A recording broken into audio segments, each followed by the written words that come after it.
Hardaway over to White, just had to fling it up and he made it! How did he do that? We got the biggest upset of the season, a wild finish in New York and some incredible individual performances throughout the league, so buckle up. In a game between two of the hottest teams in the league, the Pistons hosted the Celtics when Jayson Tatum pulled off one of the nastiest crossovers of the season. Oh, Tatum, that's nasty! Oh, yeah! Throw a kiss to him! The Motor City, he had Motorcade skidding, man! Put him on the deck! Cade touched earth on this one before Tatum shot went swishing through the net. He was cooking in the first quarter as we see him hitting this tough fadeaway in Beasley's face. But when Ausar Thompson was defending him, it wasn't smooth at all. Jayson Tatum with a good handle for a guy his size, but he's lost the ball to Ausar Thompson ahead to Malik Beasley. 1 minute officially to play in the first. Tatum looking from Furman, finds Summers, poked away again by Ausar Thompson. Sasser to the basket, lays it up, lays it in! Ausar doesn't get the media coverage and the credit that his twin brother Amen gets, but he's equally good, if not better defensively. And thanks to him, Detroit got off to a 9-point lead at the end of the first. Off the rim, he'll get it back, try again, and this one is right down the middle. But in the second quarter, the Celtics went absolutely nuts from downtown. White again? Again! Holiday the drive, the kick, good ball movement, Porzingis catch. We're back. And JV Bickerstaff. Pritchard rainbows in a three. Boston made 11 of their 16 three-point attempts in the period. 11 threes in 12 minutes, that's insane. Things got so wild that Derrick White hit an alley-oop three right here. Hardaway over to White, just had to fling it up and he made it! How did he do that?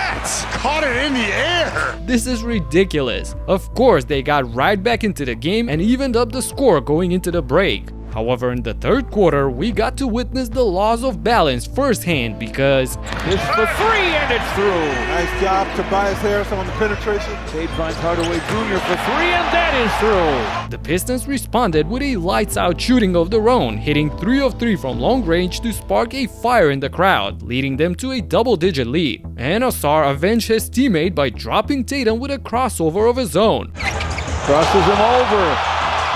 Scoops it inside for beef stew, and he draws a foul. What a play by Ausar Thompson. He loses Tatum. Oh, almost put him on his backside. The Pistons led by 11 heading into the fourth, but stepped on the gas pedal even more at the start of it. Malik for three, and it's through! On Holiday. What the Pistons just showed. Malik for three again. It's through again for the basketball. Cade spins to the rim, lays it up, lays it in! Did I forget to mention Malik Beasley being on fire in this one? Yup, he led his team with 26 points on 67% from the field and 6 of 11 from deep. Cade was up to the task as well with 21 and 11 as Detroit snapped a 12-game losing stretch against Boston. They're on a historic run right now, winning 8 in a row, their longest winning streak since 2008. From hitting rock bottom just last year to beating the reigning champions so convincingly last night, it's quite the resurrection story. And Philly fans were hoping for the start of a similar scenario when they heard the big news. I know my goal when I first signed with Philadelphia was to bring a championship to these amazing fans here. With that being said, though, I want to let the Podcast P family know that after today's episode with Dwight, I plan to take a break from the pod just to focus on getting my body right. But the Knicks, led by Mikal Bridges, who brought the flamethrower in this one, were standing tall in front of them. Anunoby, a little out of control. Bridges mid-range, that's good. George and Embiid. Bridges another basket inside. Brunson with the helper. Second round pick. Shot clock at 2. Bridges corner 3. Got it. Bridges 6 of 6. 2 of 2 from deep. Bridges opened the game by hitting 6 straight shots, scoring 19 points in the first quarter alone, looking like playing 2K on rookie mode. New York built a 19-point lead in the second period and had control over the game. But what's a Knicks game without any drama? One of the smartest players in the league. Maxey got the contact, banks it home, and a chance. Maxey driving and getting that one to fall. He's starting to heat up mostly because in transition, look at a take, drives, hangs, and count the basket. The Sixers, led by Tyrese Maxey, who scored 22 of his 30 points in the second half, backed down by PG, who finally broke the 20-point barrier this month, got right back into the game. 3 on 2, spot up 3, George drills it! and it's a one-point game. Timeout, Knicks. And they even took the lead on this furious Maxey layup. Maxey trying to give Philly its first lead. Absolutely unstoppable. Maxey with that burst. But it seemed like all this time, Jalen Brunson was waiting in the corner for things to get exciting just to erupt in the clutch. 2 to go. Brunson dancing with it, driving.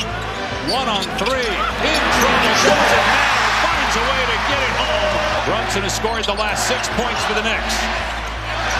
Calling for a clear out with a shot clock inside of 10. Pull on. Jalen Brunson around and down for 3. Captain Crunch Time does it again with 12 huge points in the last 3.5 minutes. But it was the Knicks defense that won them this game at the end. Philly lost its 9th straight game, and with the recent news about Joel's condition, I feel like it's time to blow up the team in the summer. One team that's blowing up opponents is usually OKC, but last night they fell into a double-digit deficit against the Nets of all teams. Cam Johnson connects. Day'Ron Sharpe with the flush. Shot clock is down to 3. Day'Ron Sharpe got a 3. Day'Ron Sharpe, the Brooklyn center, was unconscious, hitting his first 8 shots on his way to 25 points and 15 rebounds for the game. But this is what I like about the Thunder. They can beat any mediocre team in a split second. Just has not been there. But the block of Chet Holmgren is there on that drive. Clock's midcourt in time. Wiggins drives, spins, and it rolls in. Michael, it's just a 6-point game, maybe even less, as Jalen Williams slicing down the lane. Holmgren wide open, launches, and splashes it home. Had to earn everything. Cason Wallace took it right away from Hayes. He'll lay it up with the left hand, right off the steal. When they turn the Jets on like this, it's game over. A monster 18-0 run in the fourth turned a 4-point deficit into a 14-point lead. 4 OKC guys scored over 20 points, with Chet Holmgren finally having a breakout game after returning from the injury with 22 points, 17 boards, and 3 blocks on 58% efficiency. Speaking of breakout performances, we gotta mention a trio of players who had great games as well yesterday. James Harden went berserk in the third quarter against the Bulls. Harden on the wing to retaliate. He does. Orford, we've seen that one. Get it driving to the basket, big man follow him. Harden another 3. He's got 11. Harden surrounded by defenders. It doesn't matter. A vintage performance for the Beard, with 20 of his 30 points coming in the third quarter, but he also made sure to deliver the dagger at the end. Harden the 3. Oh! St. James, the sermon in Chicago, puts the Clippers out in front. This was a nice bounce-back win for the Clippers after losing their last 3 to stay in the playoff picture in front of the Wolves. Shaedon Sharpe is another guy that showed his potential and is bounced in the nation's capital. And I'm not sure what they were looking at. Outlet pass grabbed by Oh, Shaedon Sharpe.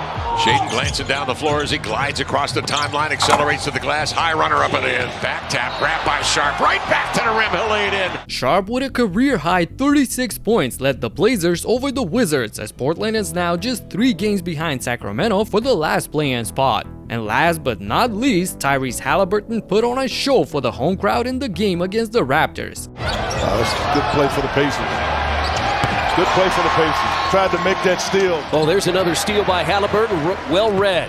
He's going to take it right at Shed and lay it in. He is playing an all-around game tonight. Hallie dropped 33 points and 11 assists in a dominant win by the Pacers, which keeps them a game in front of Milwaukee in the race for the 4th seed. If you like this recap, make sure to hit the thumbs up and subscribe for NBA updates every day. And just yesterday, I broke down the most anticipated matchup of the season, so check out Luka's revenge game against Nico and the Mavericks right here. Talk to you in the next one. Peace out.